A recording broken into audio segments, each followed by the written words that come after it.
자, 여러분, 지난 시간에 12강 1교시 수업을 하였습니다. 이번 시간은 12강 2교시로서 지난 시간에 이어서 안전성에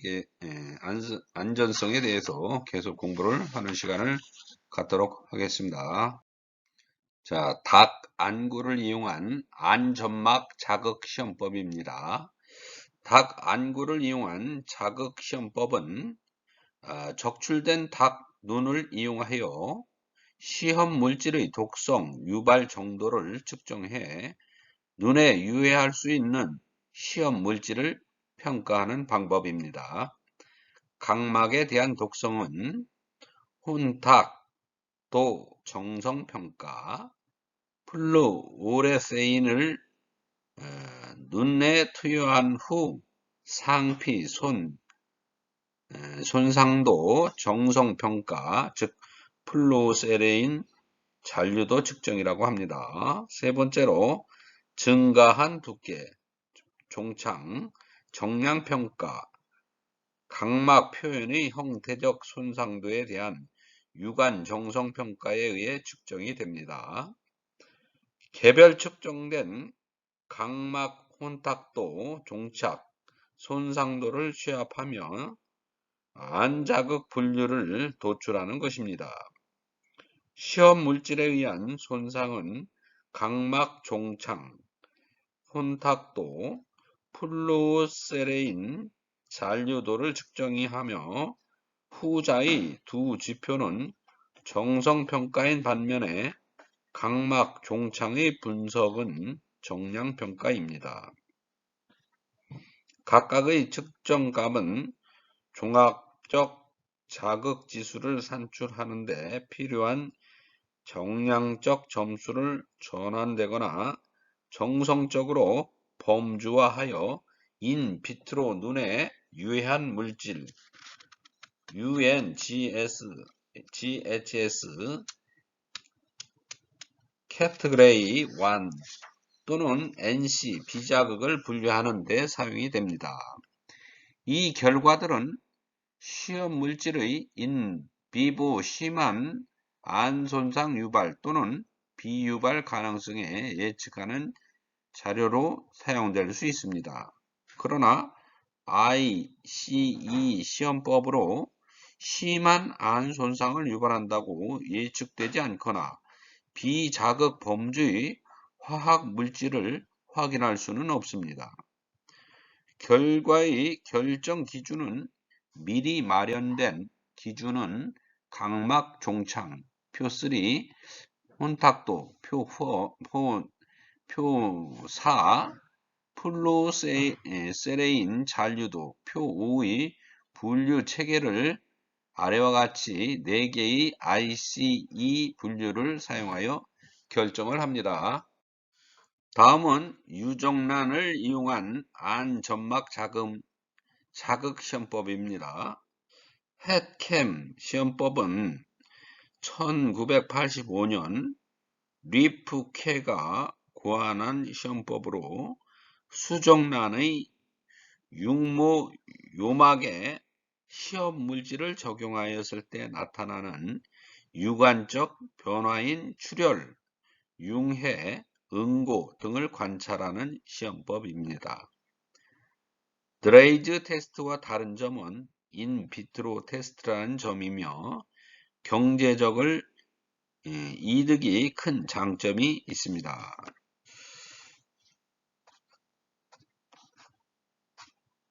토끼보다 저렴한 가격의 계란을 사용하고 토끼는 14일간 테스트해야 하지만 햇캠은 300초 정도면 충분한 결과를 얻을 수 있습니다. 또한 햇캠 객관적인 판단이 토끼보다 용이하다는 점, 또한 판단 기준도 출혈, 융해, 응고 세 가지만 판단하면 되기 때문에 토끼처럼 다양한 병변의 원인과 연관성의 판단보단 쉽다는 점입니다.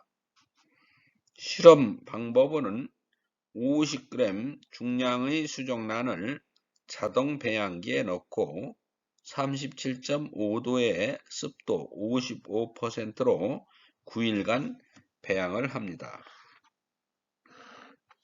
배양 10일째 검란기를 통해 기실이 관찰이 되면 캠이 잘 발달된 수정란을 취하여 실험에 이용을 합니다. 포셉을 통해 난막을 제거하고 37도 멸균 식염수를 난각막에 부어주고 난각막과 캠이 분리될 수 있도록 합니다. 끝이 뭉툭한 포셉으로 캠 표면의 혈관을 다치지 않게 난각막을 제거하고 캠을 노출시킵니다.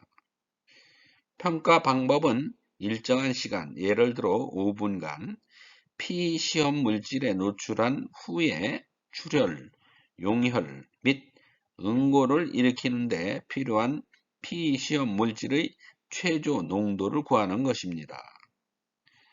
투명한 피시험 물질을 평가할 때는 데이터는 3개의 종점의 각각이 출현할 때까지 시간을 구하는 반응시간법을 사용해 해석되는 것이 극히 일반적입니다. 불투명한 불용성, 고체 물질에 대해서는 캠을 피시험 물질에 일정 시간 노출하고 차분하게 세정한 후 즉시 출혈, 용혈 및 응고의 징후를 검사하는 반응시간 법의 변법이 사용이 됩니다. 다음은 독성시험법에 대해서 알아보겠습니다. 먼저 급성 독성에 관한 내용으로 갑자기 섭취한 물질이 신체에 주는 영향이나 어떠한 처치를 하여야 하는가를 알아보기 위한 시험법입니다. 일반적으로 마우스타, 래트와 같은 설치 동물을 피시험 물질을 위관을 이용하여 투여하고 치사 농도와 병리 검사나 일반 증상을 관찰하여 그 독성 정도를 판단합니다. 종래에는 동물의 50% 치사량을 구해왔지만 동물 애호 등의 문제로 시험에 필요한 때에는 소수의 동물을 이용하여 대략의 치사량을 구하게 되었습니다. 피시험 물질을 1회 투여 시 전신의 독성을 평가하는 방법으로 경구의 경피, 피하, 복강 등의 경로에 의해서 평가가 이루어집니다. 에어로졸 제품이나 분말의 평가에는 흡입에 의한 호흡기계를 중심으로 평가가 이루어집니다. 식약처의 신원료 평가를 위한 가이드라인의 안전성 시험과 관련된 독성 시험을 확인해 보겠습니다. 일반 독성 시험에는 단회 투여 독성 시험과 반복 투여 독성 시험이 있습니다. 단회 투여 독성 시험은 시험 물질을 시험 동물에 단회 투여하고 단기간 내에 나타나는 급성 독성을 관찰하기 위한 시험입니다. 설치류나 비설치류의 실험 동물에 시험 물질을 1회 투여하고 14일간 일반 상태를 관찰하는데 체중 변화, 각종 자극에 대한 반응, 행동, 호흡, 경련, 피부, 털 및 피부 상태, 배설물 상태 등을 관찰하게 됩니다. 단회 투여 독성 시험을 통하여 시험 물질을 투여한 실험 동물 중 반수의 개체가 사망하게 만드는 시험 물질의 용량인 반수치 사용량을 확인할 수 있습니다. 반복 투여 독성 시험은 시험 물질을 실험 동물에 반복적으로 투여하고 중장기에 나타나는 독성을 관찰하기 위한 시험입니다. 반복 투여 독성 시험에서 시험 물질을 투여하는 기간에 따라 대체로 1에서 3개월 투여 시험을 아급성 독성 시험, 3에서 6개월 투여 시험을 아만성 독성 시험이라고 합니다. 6개월 투여 시험을 만성 독성 시험이라고 분류를 합니다. 반복 투여 투여 독성 시험에서 시험 물질을 투여하는 기간은 시험 물질이 시판되었을 때 소비자가 사용할 것으로 예상되는 기간을 고려하여 결정을 하게 되는데, 반복 투여 독성 시험에서는 일반적으로 단회 투여 독성 시험에서 사용하였던 실험 동물종의 시험 물질을 3개 이상의 용량으로 투여하면서 일반 상태, 체중, 사료 및 물 섭취량, 혈액학적 지표, 혈액 생화학적 지표, 뇌 검사 지표, 안과학적 지표 등을 관찰하거나 분석하게 되는 것입니다. 반복 투여 독성 시험을 통하여 시험 물질의 독성이 확실하게 나타내는 최소 용량인 확실 증동량 또는 시험 물질의 독성이 나타나지 않는 최대 용량인 무독성량을 구할 수가 있습니다. 단회 투여 독성 시험 방법입니다. 단회 투여 독성 시험법의 실험 동물은 래트 또는 마우스를 이용하여 1군당 5마리 이상을 적용을 합니다. 투여 경로는 경구 및 비경구 투여를 진행하며 적용 용량은 독성을 파악하기 적정한 용량을 설정하지만 2000mg/kg 이상은 설정할 필요가 없습니다. 단회 투여 실험은 1회만 투여하면 됩니다. 관찰 및 평가 항목을 보면 단회 투여 시험의 관찰 방법은 독성 증상의 종류와 정도, 발형, 추이 및 가역성을 관찰하고 기록을 합니다.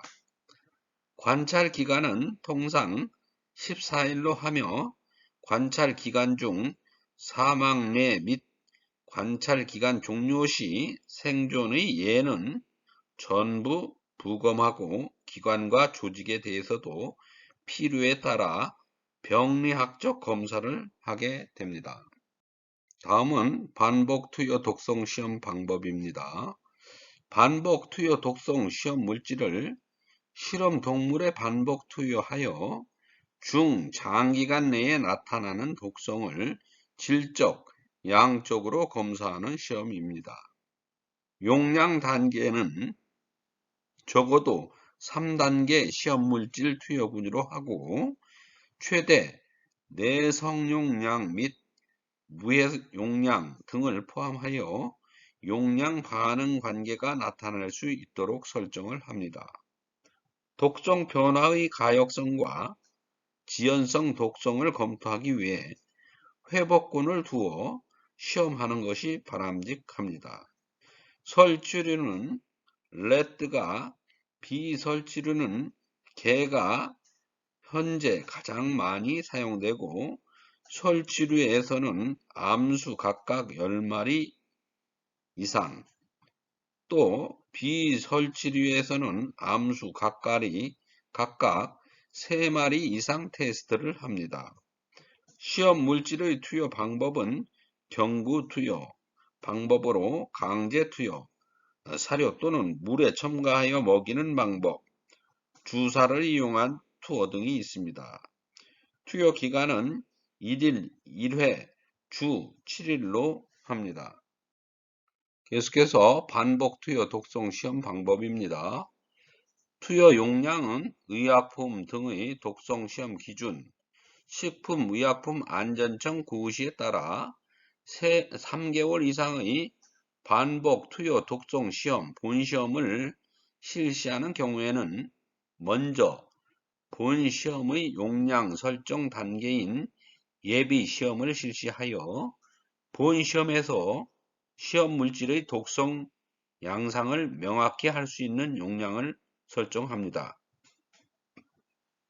강제 경구 투여 시 최대 투여 용량은 1000에서 2000mg/kg이 일반적이며 사료에 첨가해 투여하는 경우 최고 농도를 영양을 고려해서 5% 이내로 첨가하는 것이 바람직합니다. 부검일 평가 항목은 일반 상태의 관찰, 체중 측정, 사료 섭취량, 물 섭취량, 혈액, 내외부 장기 이상 유무, 갑상선 샘 호르몬 검사, 조직 병리 검사 등을 실시를 합니다. 다음은 화장품 안정성 시험법 중 변이원성 시험에 대해서 설명을 하겠습니다. 화장품 안전성 시험법 중에 변이원성 테스트는 시험 동물의 세포나 핵이나 유전자에 영향을 미쳐서 변이를 일으키는 가능성을 평가하는 것입니다. 주요 시험법에는 세균을 이용한 복기, 돌연변이 시험, 포유류 배양, 세포를 이용한 염색체 이상 시험, 적혈구 중 탈핵 숫자 평가 방법 등이 있습니다. 첫 번째 세균을 이용한 시험법인 AMES 시험으로서 알려진 살모넬라, 히스티틴, 복기, 별이 시험은 가장 광범위하게 사용되어 있는 유전 독성 시험이고 변이 원성과 발암성을 관련시키는 것에 사용된 최초의 시험 중 하나입니다. 본 시험법에는 DNA 수복능 및 히스티틴 비존재하에서의 증식 능력이 결여된 세포주를 사용을 합니다. 수용량의 피시험 물질로 처리하고 히스티틴 비요구형으로 복기를 정량하고 히스티틴 무첨가 배양 조건에 의하여 돌연변이 세균의 선택이 가능합니다. 시험 가이드라인은 미국 및 OECD 기관에 의하여 확립이 되어 있습니다. AMES 시험에서는 피시험 물질과 세균을 대사 활성계의 존재하에 또는 비존재하에 배양을 하며 보통 대사 활성화계에는 렛의 간 호모제네이트를 사용하고 이것에 의하여 대사 활성화를 필요로 하는 변이원의 검출이 가능합니다. 보통 5배 또는 그 이상의 피시험 물질 용도로 실시하며 대사 활성화의 존재하 및 비존재하에서의 음성 매체 대조 및 양성 대조를 각 시험마다 동시에 실시합니다. 히스티틴의 합성 능력을 획득한 돌연변이 세균은 히스티틴 무첨가 배지 중에서 콜로니를 형성한다. 이들 콜로니 수를 2 내지 3일의 배양 기간 후에 개수를 합니다. 둘째, 포유동물 세포를 사용하는 인비트로 및 돌연변이 시험법이 여러 가지로 개발되고 널리 사용되고 있습니다. 세균을 사용한 개와 이들 시험 개와는 유전자 구성 및 유전적 복잡성의 면에서 다르며 이들 시험은 특정 형질에 대한 유전자가 위치하는 유전자 죄 염색체의 특정 부위에 있어서의 돌연 변이를 검출합니다. 가장 일반적으로 사용되는 표적 유전자 좌는 하이포젤라틴, 구아닌, 포스포리보실, 트랜스페라제 및 티미틴, 키나제입니다. 법 규정상의 가이드라인도 이용이 가능합니다. HGPRT 유전자는 퓨린체, 하이포크산틴 또는 구아인에서의 이노신산 또는 구아닐산 생산을 촉매하는 효소를 코드하고 있어서 선택 약제인 6-티오구닌, 즉 6TG를 사용하여 돌연변이 세포를 검출을 합니다. TK 유전자 좌도 포유동물 세포를 사용하는 돌연변이 시험에 일반적으로 사용을 합니다. 보통 마우스 림프종 세포 L5178Y를 사용하며 시험법은 선택 약제로서 트리플 로티미딘을 사용하는 것 외에 HGPRT 시험과 마찬가지입니다.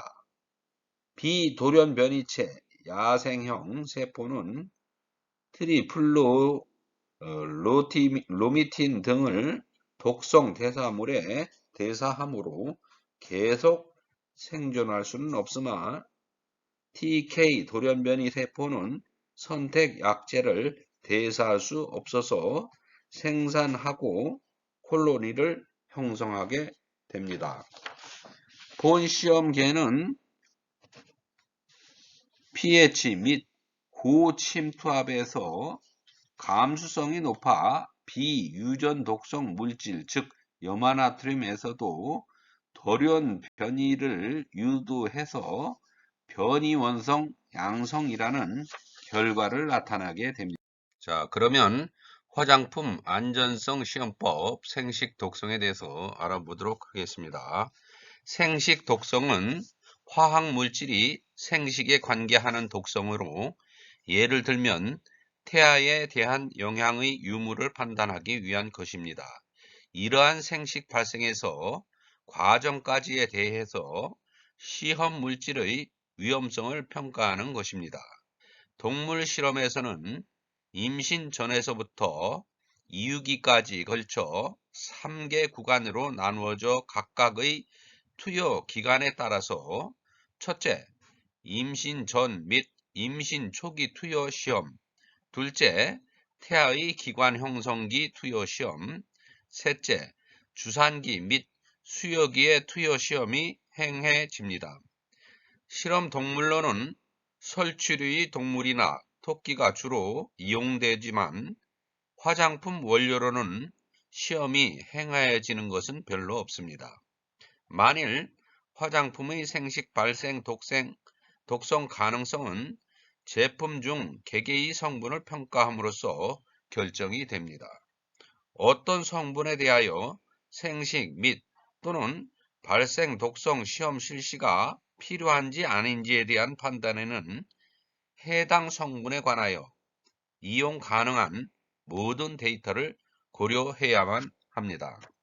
역사적으로 미국 식품의약품국은 의약품의 생식 발생 독성을 평가하기 위한 CTFA 안정성 평가 가이드라인 134여 3종의 시험법을 개발했습니다.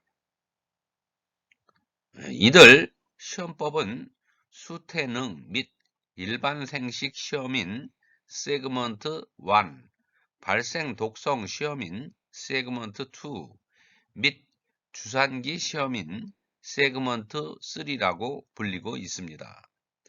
변법과 함께 이들 시험법은 세계 많은 행정기관에 의하여 채용되어 있습니다.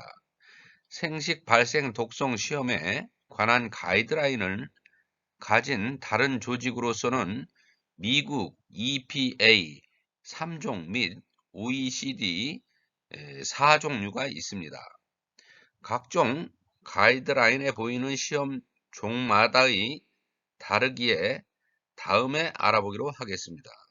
이 외에 동물시험법에는 교배 전부터 교미 및 착상까지의 투여가 초래하는 영향을 검색하는 수태능 및 초기 배 발생부터 착상연구법, 배, 태아에 관한 시험, 체계 형성, 출산 전 및 출산 후의 발생에 관한 시험, 1세대 및 다세대 시험, 생식 발생 독성 스크리닝 시험, 계속적인 번식 연구에 의한 생식 평가 등이 있습니다. 상기 동물 시험 외에 생식 발생에 있어서의 여러 측면을 검토하는 많은 인비트로 평가 방법이 존재합니다. 배성간 세포 시험 및 렛베아 마이크로 매스 시험의 세 가지 시험법은 유럽 대체 시험법 검증센터의 화학물질을 사용한 네 가지 시설에 의한 시험입니다. 완료하였으나 모두 행정기관에 받아들여져 있지는 않습니다. 하지만 인비트로 모델은 화학물질의 스크리닝 및 메커니즘의 연구에 유용합니다. 생식 발생 엔드 포인트의 인비트로 시험법은 ECVAM 과학정보 서비스 웹사이트에 게재되어 있습니다. 이것으로써 12강 2교시를 마치겠습니다. 다음 시간에는 화장품의 안전성과 사용감 등에 대해서 계속해서 공부를 하겠습니다. 여러분 고생하셨습니다. 고맙습니다.